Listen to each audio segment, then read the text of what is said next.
Some places are so old, they do not need to speak to be understood. Their story is not written in words, but in stone sand, deep quiet that hangs in the air. This is Namibia. Here, silence is not an absence of sound, it is a presence. It is the first thing you notice, and the last thing you forget. It is a language all its own, spoken by a landscape that has witnessed the slow turning of the earth for millions of years.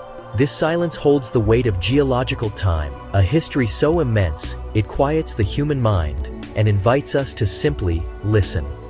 Before the first dawn, as the stars begin to fade from the ink-black sky, a faint line of gold appears on the eastern horizon, you know. It is a promise of warmth in a land of extremes. Slowly, this light spills across the world, revealing the soft curves of endless sand dunes. Their crests are sharp, like the edge of a blade, dividing the world into light and shadow. The shadows are long and cool, stretching across the desert floor like dark rivers. They map the contours of a land sculpted not by sudden force, but by the patient, persistent work of the wind over countless millennia. To stand here is to feel the scale of our planet in a profound way. The air is still and clear. The sounds of our modern world are completely absent. There are no distant engines, no constant hum of electricity. There is only the whisper of the breeze as it lifts fine grains of sand, carrying them on a journey that began long before human history. In this quiet, you begin to hear other things, the beat of your own heart, the soft crunch of sand underfoot, the distant call of an insect that has found a way to survive in this arid kingdom. This is a world that operates on a different clock. Our lives, with their hurried schedules and urgent demands, feel like fleeting moments here. The dunes themselves are a testament to slow, monumental change. They are rivers of sand, moving with a patience that we can barely comprehend. Each grain is a tiny piece of a mountain, weathered and carried here over ages. The land itself breathes. It inhales the cool night air and exhales the heat of the day. To be here is to witness the earth in its most raw and elemental form, a place that reminds us that we are not separate from nature, but a small part of its grand, unfolding story. The sheer scale of Namibia is difficult to capture in words or even in pictures. It is a land of immense open spaces that stretch to every horizon. When you stand at the base of one of its iconic red dunes in Sossusvlei, you feel impossibly small. These are not mere hills of sand. They are mountains, some rising over 300 meters into the clear blue sky. They are among the tallest dunes in the world, their sand a deep rusty red from the iron oxide that coats each grain. Their size is a direct challenge to our human perspective, a physical representation of nature's power and patience. From the air, the true magnitude of this desert kingdom is revealed. The landscape transforms into a vast, abstract canvas, painted with light and shadow. The dunes form endless waves, their patterns repeating in a mesmerizing rhythm. Roads become thin, fragile threads cutting through the emptiness, a stark reminder of humanity's small footprint in this ancient world. A lone vehicle, seen from above, looks like a tiny beetle crawling across an infinite expanse. This perspective shift is powerful. It forces us to reconsider our own importance, to see our lives and our concerns within a much larger, more timeless context. This feeling of being small is not frightening. Instead, it can be liberating. In a world that often places us at the center of everything, Namibia offers a different view. It suggests that being a small part of something immense is a beautiful and humbling truth. The vastness does not diminish us. It puts us in our place. It reminds us that we are connected to a system far greater and older than ourselves. The empty spaces are not devoid of meaning. They are filled with potential, with stillness, and with the opportunity to find a different kind of significance. One that is not measured by our actions, but by our ability to simply be present. Here, distance is not just a physical measurement, it is an emotional and psychological experience. The horizon seems to pull you forward, inviting you into its endless sweep. The air is so clear that you can see for miles, your vision unhindered by pollution or haze. This clarity of sight often leads to a clarity of mind. The noise of daily life recedes, and the mind begins to quiet down.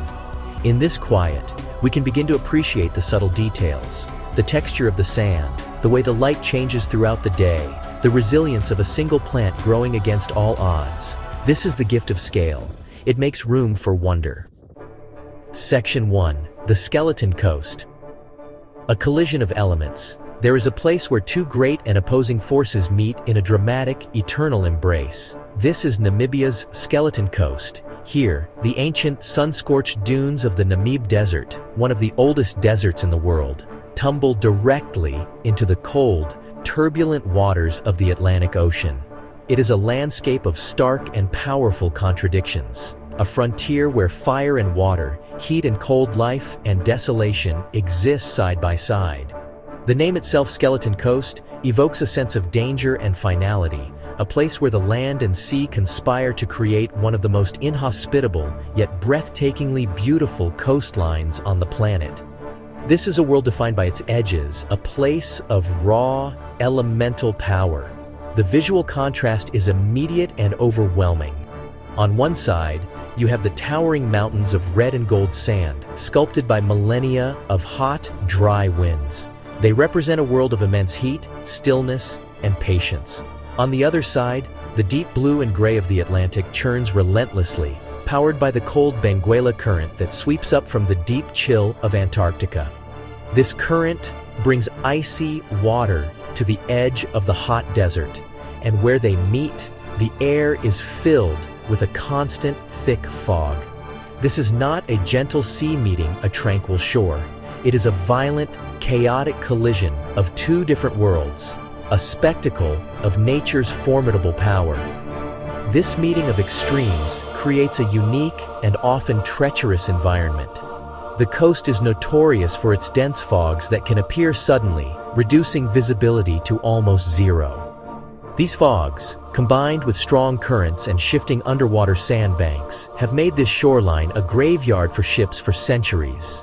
The skeletons that give the coast its name are not just those of whales and seals washed ashore, but also the rusted, decaying hulls of countless vessels that misjudge this perilous edge of the continent.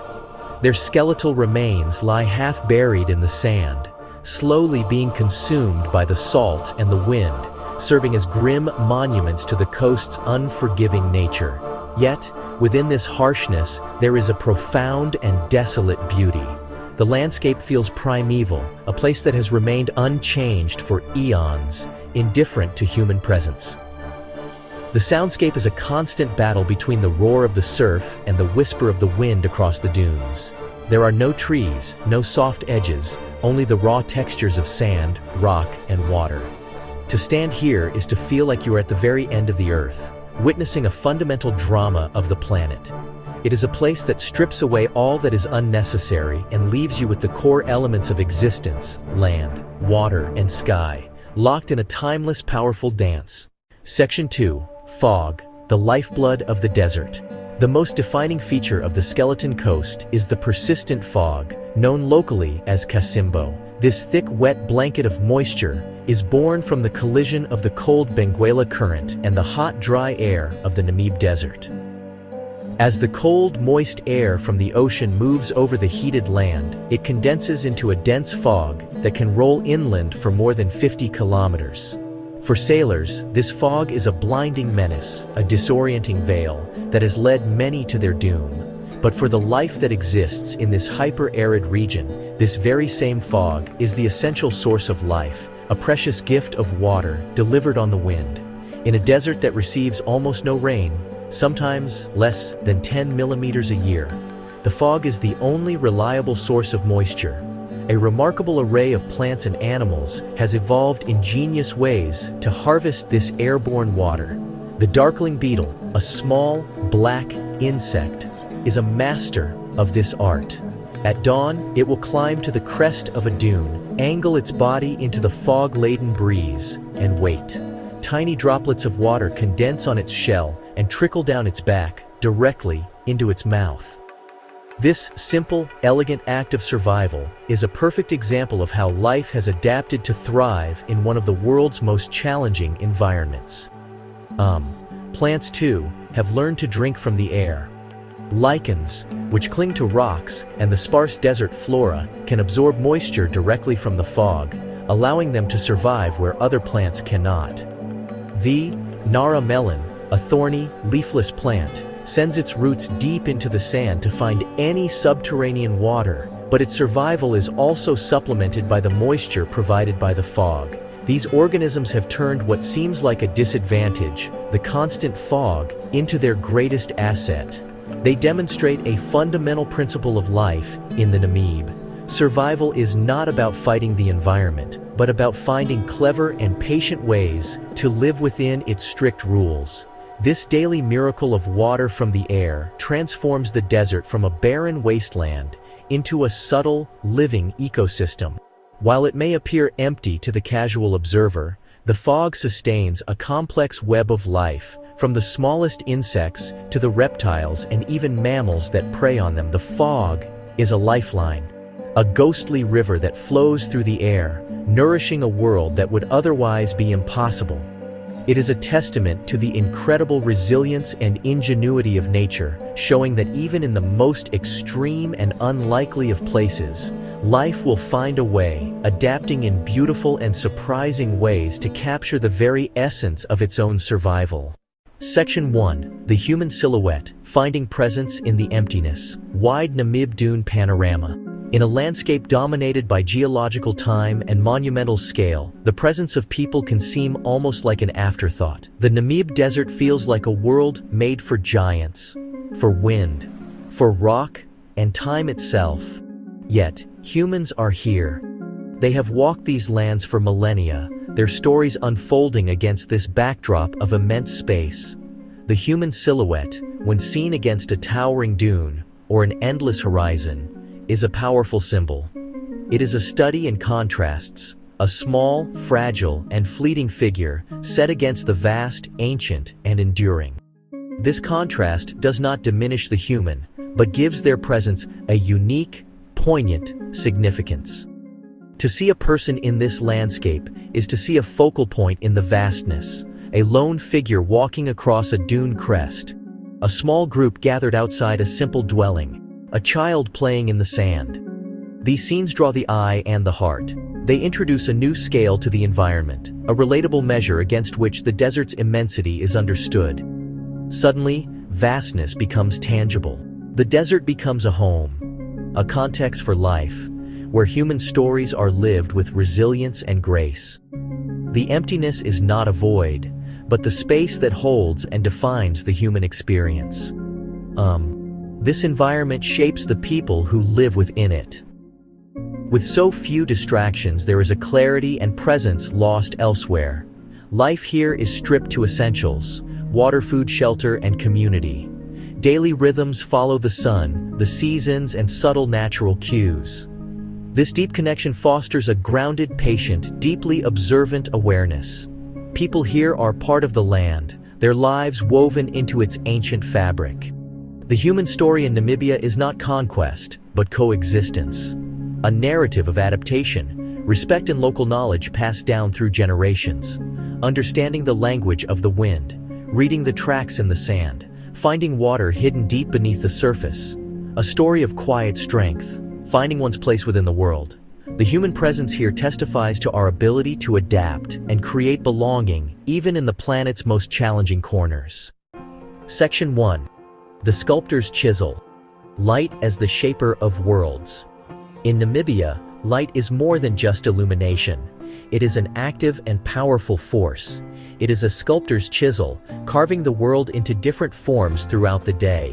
The same landscape can appear as a dozen different places, depending on the angle and intensity of the sun. Light dictates mood, reveals texture, paints the scenery with an ever-changing palette of color and emotion. Here, under one of the clearest skies on Earth, the language of light is spoken with unparalleled clarity. It is a story told in brightness and shadow, a dynamic narrative that transforms the ancient, static land into a place of constant, breathtaking change. It is the aesthetic centerpiece of the desert's grand theater. At midday, the sun is a harsh and unforgiving master. It hangs directly overhead, bleaching the colors from the landscape and flattening the magnificent contours of the dunes. The light is brilliant and glaring, casting sharp, minimal shadows that offer little relief. This is the light of survival, a time when the desert seems to hold its breath. Most animals retreat into burrows or the spare shade of a rocky outcrop, and the world falls into a deep, heat-induced quiet. The air shimmers with heat, and the horizons blur into a mirage. This harsh, vertical light reveals the desert's brutal character, its power to drain and exhaust all that is exposed to its full force. As the afternoon progresses, the sun begins its descent, and the character of the light transforms entirely.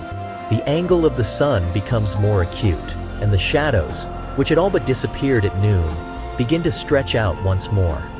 These long, dark fingers creep across the desert floor, slowly revealing the hidden textures and shapes of the land. Every ripple in the sand, every crack in the clay, every stone on the gravel plains is suddenly thrown into sharp relief. The world regains its depth and dimension. This is a more gentle, more revealing light, one that invites observation and appreciation for the subtle details of the landscape that were previously invisible. The light in Namibia is a storyteller, shaping our perception of the land and guiding our emotional response to it. The harshness of midday speaks of endurance and the raw power of nature.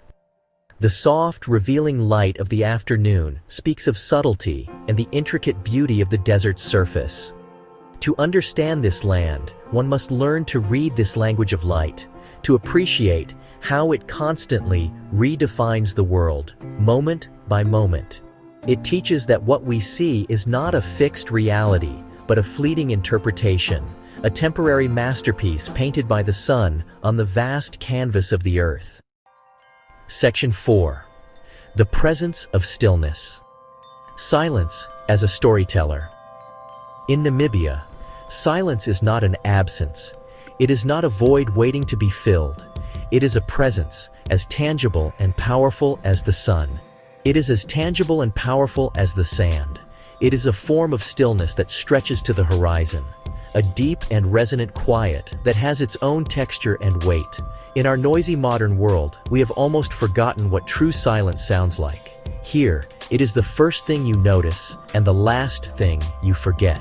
This silence is a storyteller in its own right, speaking a language older than words. It speaks of time. It speaks of scale. It speaks of profound peace found in a world stripped of unnecessary noise. To stand in the middle of the desert and listen is to become aware of sounds you'd otherwise never notice. The gentle whisper of wind moving grains across a dune's crest, the soft beat of your own heart, the sound of your own breathing, the distant, almost imperceptible buzz of an insect, the faint rustle of a lizard in a dry bush. The silence becomes a natural amplifier, tuning your ears to a finer frequency. It teaches you to listen differently, to find music in the quietest moments.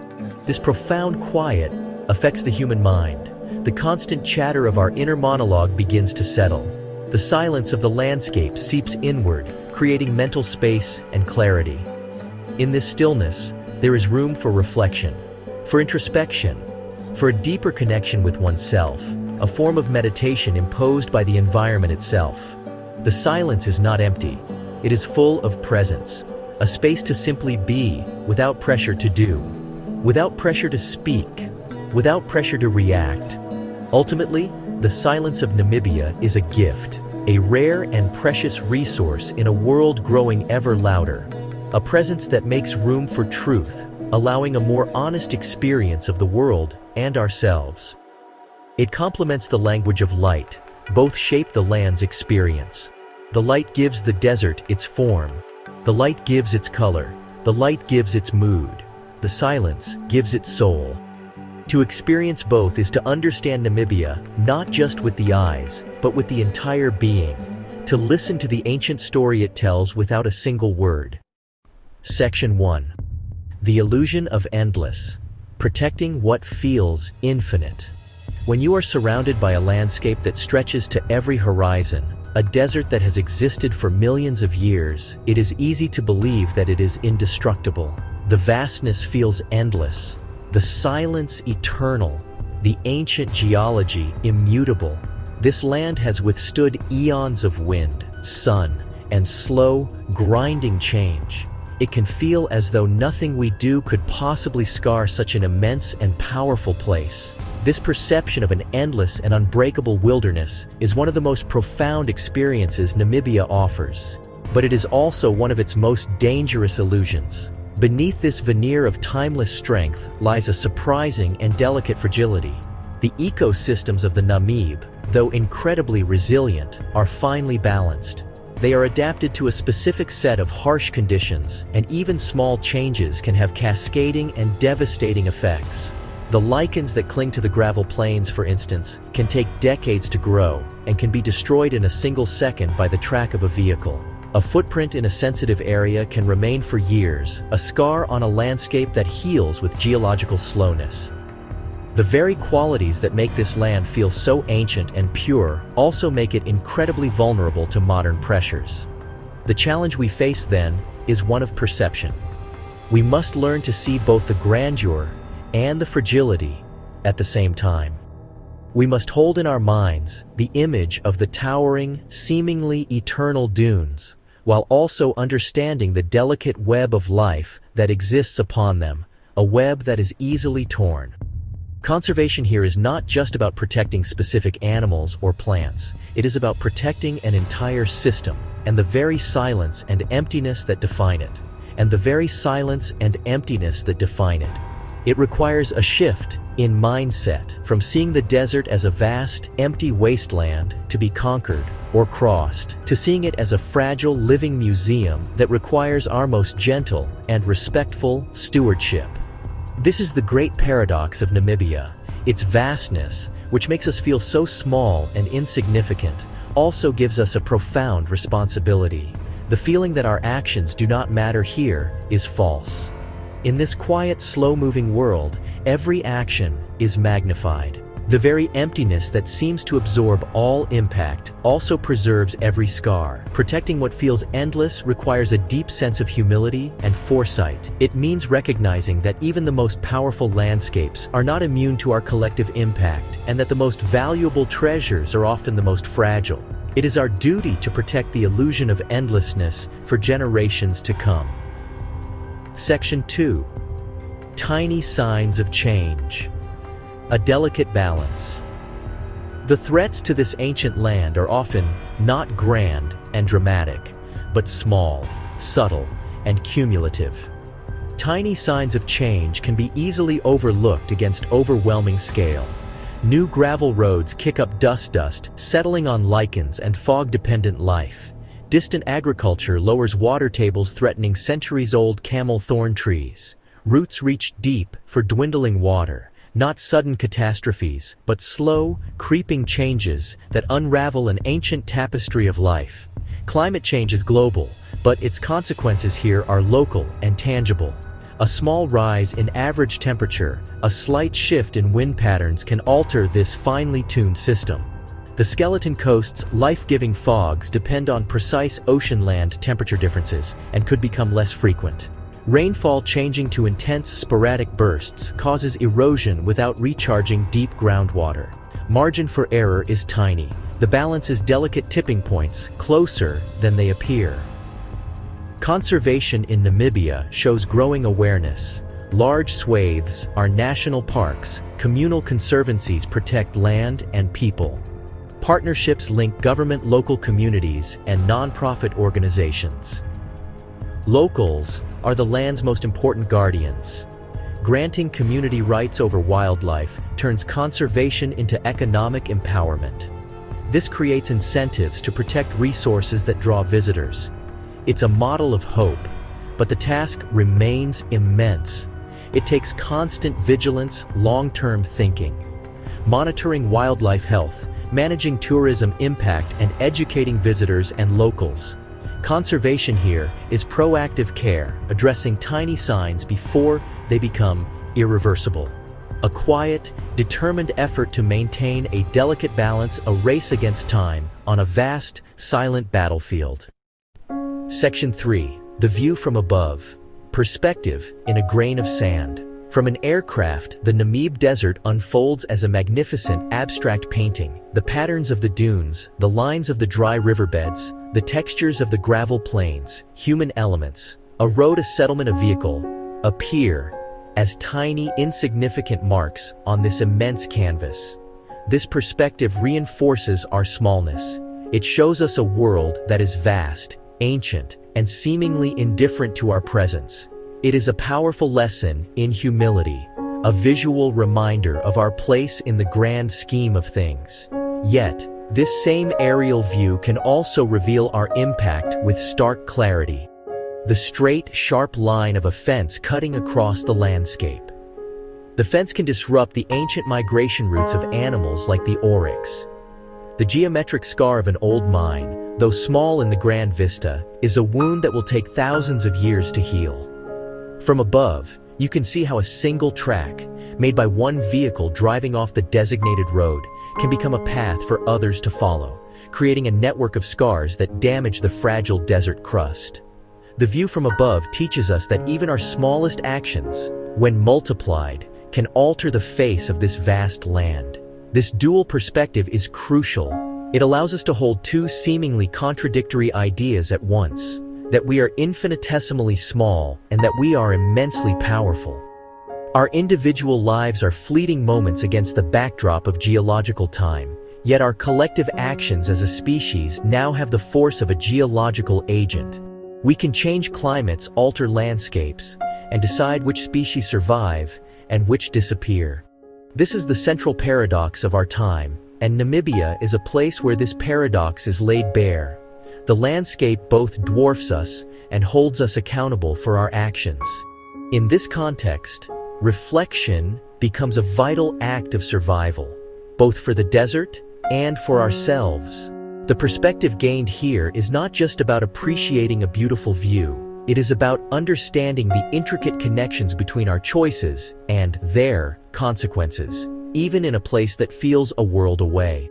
The desert teaches us to think on a larger scale, to consider the long-term impact of our actions, and to see the world not as a collection of separate parts, but as a single, interconnected system.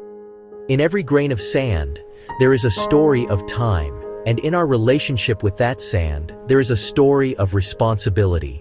Our journey through Namibia has been a journey through space, silence, time.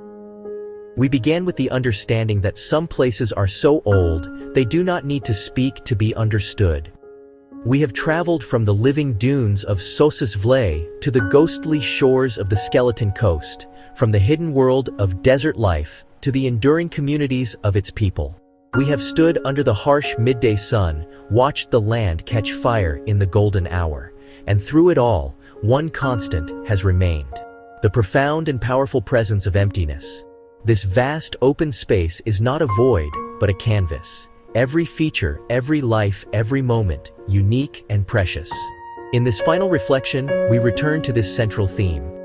In a world increasingly crowded, cluttered, and loud, Namibia stands as a powerful counterpoint. It offers a landscape defined not by what it has, but by what it lacks. Lack of noise, lack of haste, lack of distraction. In this magnificent emptiness, we hear the more subtle, ancient voices of the earth. The echo of the wind across a dune, the distant cry of a seal on a foggy shore, the deep resonant silence of the desert at night. These sounds tell the true story of this land: endurance, adaptation, profound, elemental beauty. This space profoundly affects the human spirit. It strips away the non-essential, forces us to confront ourselves honestly. The vastness liberates us from self-importance. It puts our lives into a grander perspective, geological epochs and cosmic distances. To stand here is to feel connection to the planet, the slow, steady pulse of a world beyond our comprehension. It is humbling and deeply moving, Emptiness is not absence, but presence. It is the space for light to play and shadows to dance. It is the silence that lets the faintest sounds be heard. It is the canvas for stories of survival and resilience. As we conclude, the echo of this emptiness remains. Space is not to be feared or filled, but honored. In places like Namibia, we are given the rare opportunity to experience it in its purest, most powerful form. As our journey comes to its close, we are left with one final, enduring image: the slow descent of the sun over the ancient Namibian landscape. The sky, a canvas of impossible color, deepens from gold to orange to pink to a deep, royal purple. Long shadows dissolve into soft, encroaching darkness. The land, baked by the sun, begins to release its heat in a gentle, palpable sigh. It truly feels as though the earth itself is breathing. It inhales the cool of the coming night and exhales the warmth of the day. A moment of perfect, quiet balance. This final sunset is a summary of all we have experienced. A spectacle of light, a symphony of changing color and mood. A moment of profound silence, the wind dies down. Deep stillness settles over the land, a marker of time, the end of one cycle, the beginning of another. A lesson in perspective, the vastness of the sky, the breadth of the land. To witness this is to feel completion, exactly the right place, at exactly the right time. As the last sliver of the sun disappears, stars emerge one by one, then a breathtaking flood of stars. Day gives way to the cathedral of night, from the sun spectacle to the cosmos spectacle. A reminder of immense, beautiful systems. Namibia reminds us space is not to be filled, but something to honor. In quiet spaces, in vast emptiness, we find clarity, perspective, deeper connection to the world and to ourselves. The story is written in stone, in sand, in light, in silence. A story of time, resilience, harsh, yet profound beauty. It continues after we are gone. Wind sculpts, dunes, stars keep their silent journey. The earth is alive here in the vast, ancient quiet of Namibia. If we are still and patient, we can feel it breathe. Silence makes room for truth.